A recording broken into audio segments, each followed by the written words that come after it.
No debería sorprendernos que existan muchas supuestas maldiciones, supersticiones y espeluznantes coincidencias entretejidas en la estructura de la industria de la música. El estrellato es una amante extraña y voluble que existe entre el mundo corpóreo y la tierra de lo desconocido. Y aunque no quiero asustarte, algunas de las maldiciones en esta lista al parecer son de naturaleza demoníaca, pero la mayoría de ellas son solo coincidencias espeluznantes, que parecen terminar ocurriendo una y otra vez. Aquí te dejo 12 extrañas maldiciones en la industria de la música. Sonata para piano número 6.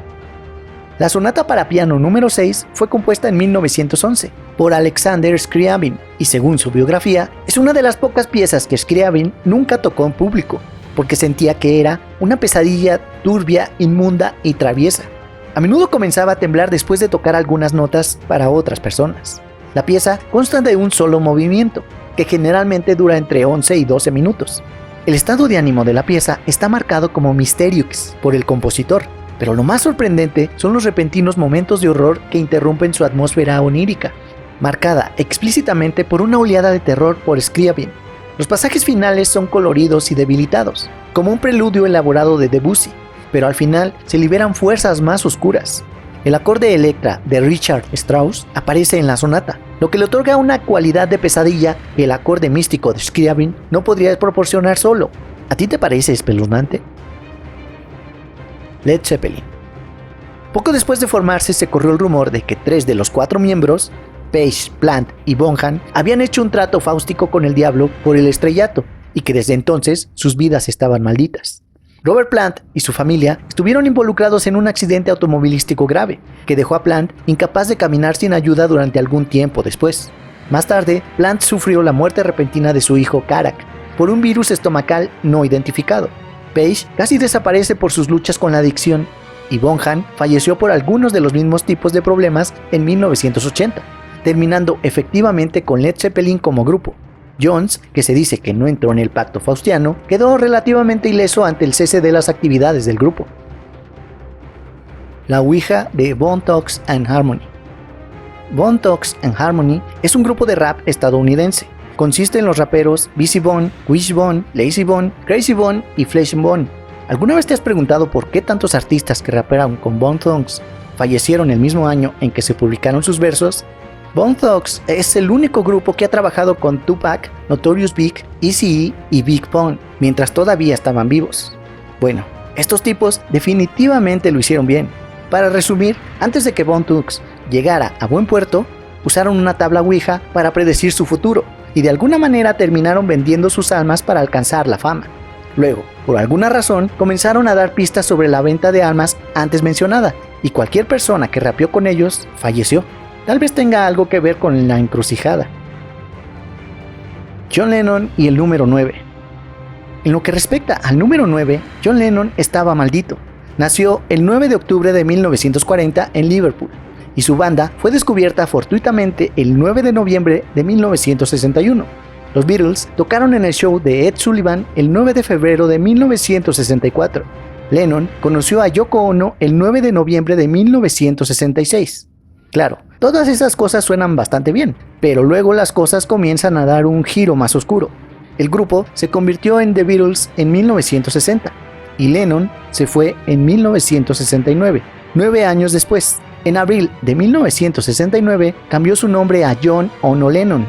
Hay 9 O's en los nombres combinados de John Ono Lennon y Yoko Ono Lennon. Cuando se lanzó como sencillo Sueño número 9, alcanzó el número 9 en la lista Billboard en los Estados Unidos. Y lamentablemente, Lennon fue liquidado en diciembre 8 de 1980. Pero en Liverpool, donde él nació, ya era 9 de diciembre. La armónica de cristal. Creada por Benjamin Franklin en 1761, la armónica de cristal tiene una calidad desorientadora y un sonido inquietante que se ha comparado con el de frotar un dedo mojado alrededor del borde de una copa de vino.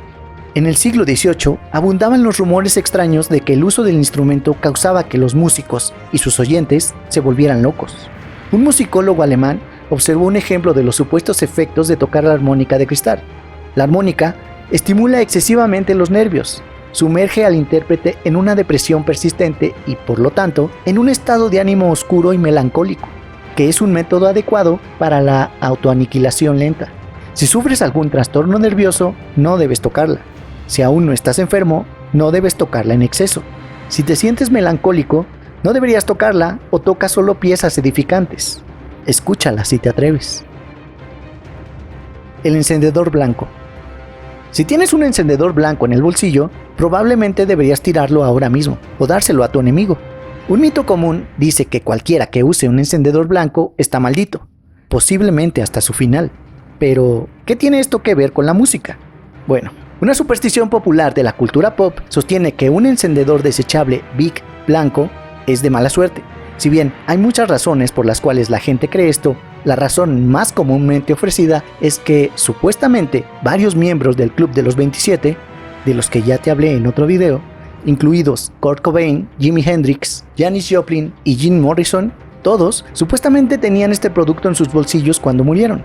Puede ser una luz, pero es mejor que comiences a comprar encendedores de otros colores. Robert Johnson. El icónico Robert Johnson es casi tan conocido por su maldición como por su música. La historia es que Johnson se reunió con el diablo en un cruce de caminos en las afueras de alguna ciudad desconocida del sur de Estados Unidos, e intercambió su alma con el fin de convertirse en un intérprete mitológico del blues. Pero cuando se trata con el demonio, tienes que esperar algún tipo de engaño. En este caso, Johnson pasó a la historia de la música, pero no hasta mucho después de su fallecimiento a los 27 años. Específicamente, algunos piensan que la canción de Johnson, Encrucijada, está maldita, al igual que muchos artistas que la han tocado en sus álbumes. Tanto Lynyrd Skynyrd como The Allman Brothers tuvieron tragedias entre sus filas, y Eric Clapton, quien grabó la canción tanto con Cream como en su carrera en solitario, perdió a su hijo en un accidente. Jelly Roll Morton. Jelly Roll Morton nació en Nueva Orleans a principios de la década de 1880. De ascendencia criolla, Morton fue un músico superior, compositor y líder de su banda. Yuyu, la práctica mágica de África Occidental que los esclavos trajeron a Nueva Orleans, gradualmente se transformó en vudú durante el siglo XVIII.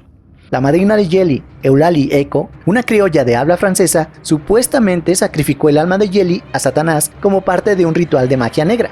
Su carrera floreció en los años 20, pero un día descubrió un polvo misterioso rociado alrededor de su oficina y su carrera comenzó a tambalearse. Estaba tan convencido de que se debía a la maldición que buscó a una mujer vudú que le dijo que quemara toda su ropa. Lo hizo y la maldición pareció desaparecer, ya que su fortuna y reputación volvieron. La curva del muerto.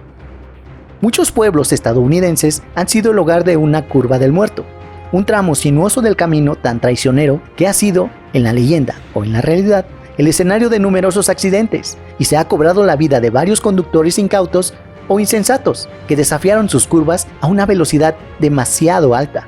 Cuando Jan y Dean grabaron la curva del hombre muerto en 1964, ¿estaban llamando al universo y pidiendo ser inmortales?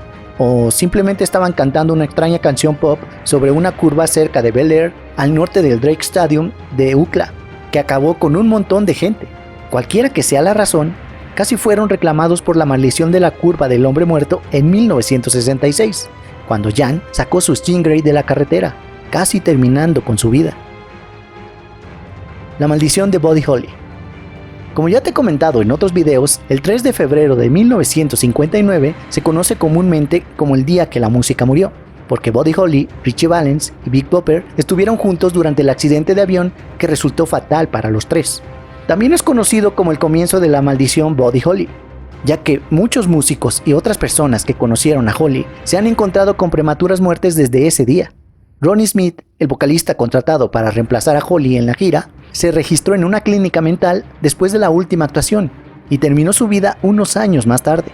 Luego, David Box, miembro de la banda de Holly, The Crickets, también trató de comenzar una carrera en solitario, pero al igual que Holly, fue derribado en un accidente aéreo exactamente a la misma edad de 22 años. Después del fallecimiento de Holly, su esposa María sufrió un aborto espontáneo. A partir de ahí, la maldición se extiende a Keith Moon, quien, según los informes, salió a ver la película La historia de Buddy Holly el 7 de septiembre, la noche que falleció. El guitarrista de Fleetwood Mac. Fleetwood Mac ha pasado por tantos guitarristas que esto menos que una maldición es algo inevitable. El grupo fue fundado por el guitarrista Peter Green, quien dejó la banda para ocuparse de su salud mental.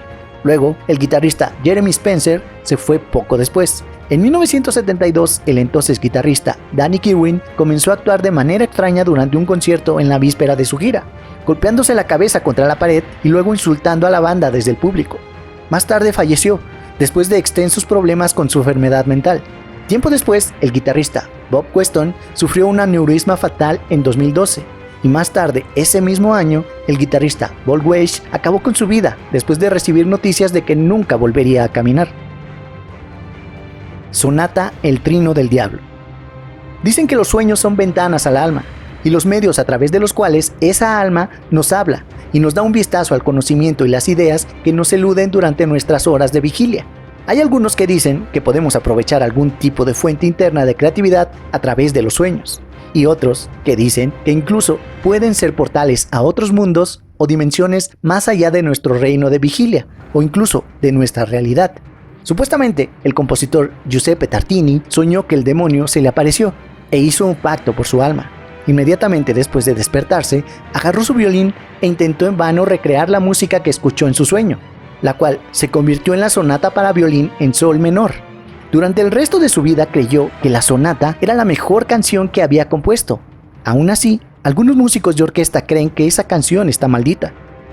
¿Maldiciones o solo casualidades? Tú decides. Eso es todo, amigos. Te invito a ver alguno de mis otros videos aquí. Suscríbete al canal y dale a la campanita para que te notifique cada vez que salga un video nuevo.